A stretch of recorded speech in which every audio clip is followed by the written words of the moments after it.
Theorem of resolve parts start करते हैं। Statement देखो क्या है।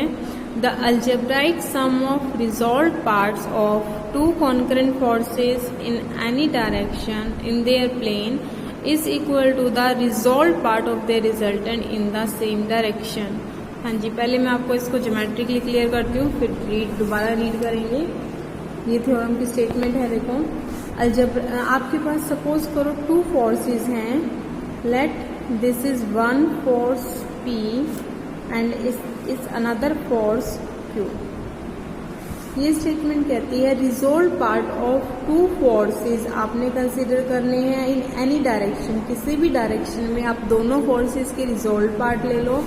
सिंपलिसिटी के लिए सपोज करो मैंने एनी डायरेक्शन को एक्स एक्सिस के अलोंग ले लिया, तो एक्स एक्सिस के अलोंग P का आपको रिजॉल्व पार्ट निकालना है, Q का आपको रिजॉल्व पार्ट निकालना है अलोंग एक्स एक्सिस, और उन दोनों का सम करूं मैं तो sum should be equal to, एक सम किसके इक्वल आना चाहिए कि जो इन P और Q फोर्स का रिजल्टेंट आएगा। रिजल्टेंट आपको पता है हमेशा दिया जाता है पैरेललोग्राम कंप्लीट करके डायगोनल से।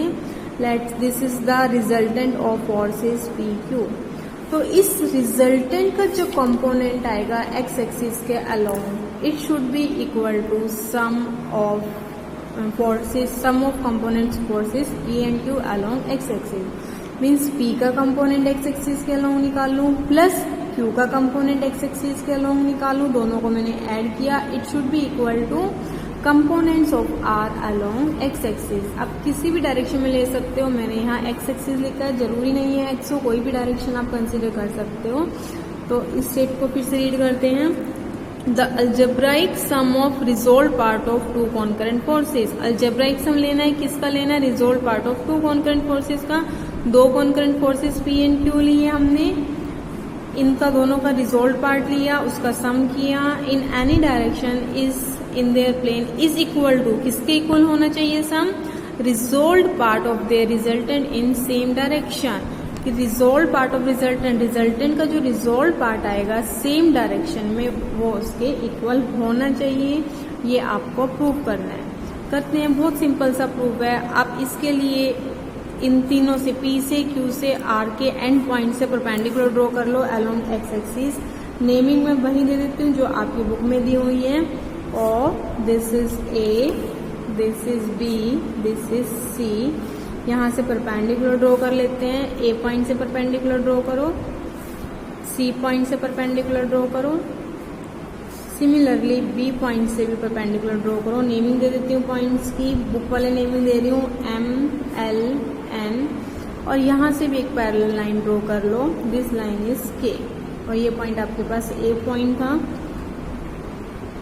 हाँ जी, एंगल सपोज कर लेती हूँ, आपके बुक में एंगल नहीं ले रखे, एंगल सिंपली वर्डिंग ले रखे, मैं अल्फा बीटा ले लेती हूँ या अल्फा 1 अल्फा 2 ले लेती हूँ। सपोज करती हूँ P का एंगल एक्स एक्सिस के along, this angle is alpha 1 and this force is Q। Q का एंगल एक्स एक्सिस के along, late this is angle alpha 2 and R, resultant R का angle along x axis, late this is angle theta. फिर से repeat करती हूँ, P force का angle X axis के along alpha 1 लिया, Q फोर्स का एंगल अल्फा 2 लिया एंड रिजल्टेंट R का एंगल मैंने लिया थीटा। अब मैं लिखती हूँ रिजॉल्व पार्ट। सबसे पहले मैं लिखती हूँ resolve part of P along OX। It is equal to P का कंपोनेंट आपको x के अलोंग देखना है। देखो मैंने शायद आपको पहले ही बताया, सीधा सीधा तरीका होता है। कोई भी एक वेक्टर आपके पास है, उसका कंपोनेंट दूसरे के अलोंग देखना हो, अगर उसके बीच का एंगल पता हो। Suppose let this vector is A, this is vector B। B का कंपोनेंट A के अलोंग देखना हो तो सिंपली आ जाएगा B cos अल्फा। A का कंपोनेंट B के अलोंग देखना हो तो A cos अल्फा।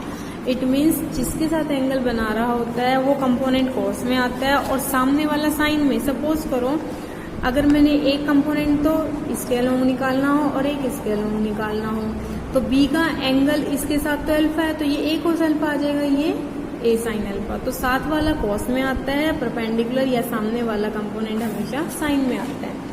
तो resolve part of P along x axis मुझे निकालना है। एंगल कितना था मेरे पास एक्स एक्सिस के along? Alpha 1, that will be equal to P cos alpha 1 and it should be equal to P cos alpha 1।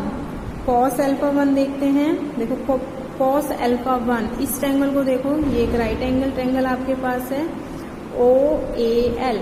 यहाँ से मैं अगर कॉस अल्फा निकालूं, कॉस अल्फा होता है बेस अपॉन हाइपोटेन्यूज, तो लगा दो बेस कितना है ओ एल और hypotenuse O A, that is O L upon O A and it is equal to, आपको पता है पी फोर्स भी किसके इक्वल है, यहाँ से ओ ए के इक्वल है, that is O A into O L divided by O A से ओ ए कैंसिल हो गया, it is equal to O L. Similarly हम निकालते हैं resolve part of Q along OX। Q का रिजॉल्व पार्ट निकालते हैं, this force is Q।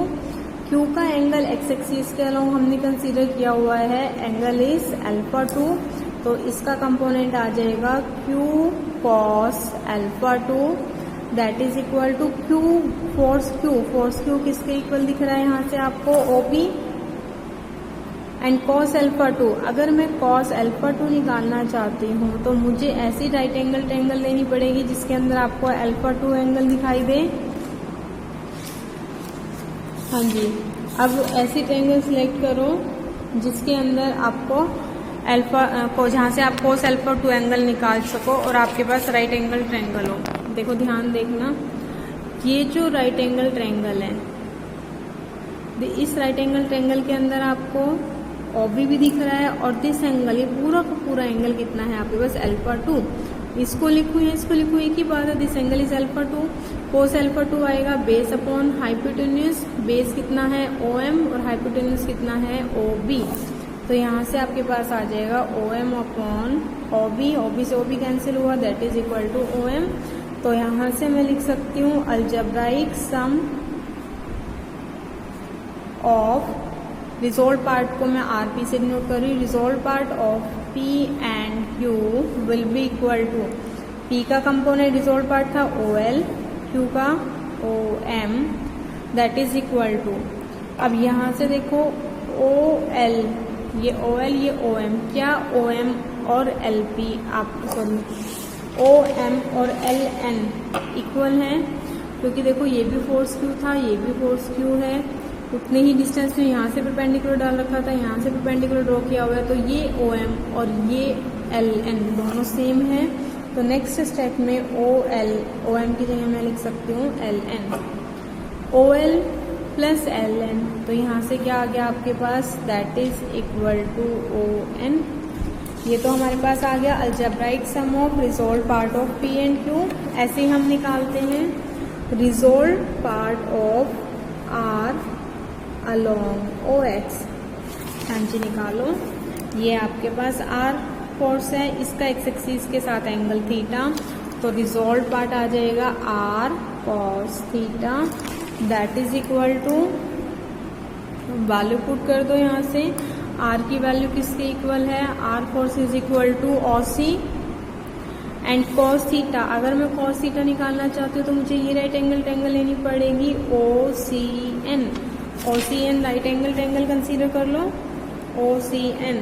cos theta का फॉर्मूला होता है base upon hypotenuse, this is base is ON, hypotenuse is OC। तो लगा दो, यहाँ से मेरे पास क्या आया ON अपॉन OC से OC कैंसिल हो गया, it is equal to ON। हाँ जी, नीचे आपने अलजेब्राइक सम निकाला था, उसको नंबर 1 दे दो, इसको नंबर 2 देखो। नंबर 1 एंड 2 से देखो, right hand side ON, number 2 में भी राइट हैंड साइड ON, तो आपके पास क्या आ गया यहाँ से, sum of algebraic sum of resolve parts of P and Q, it should be equal to resolve part of R along OX।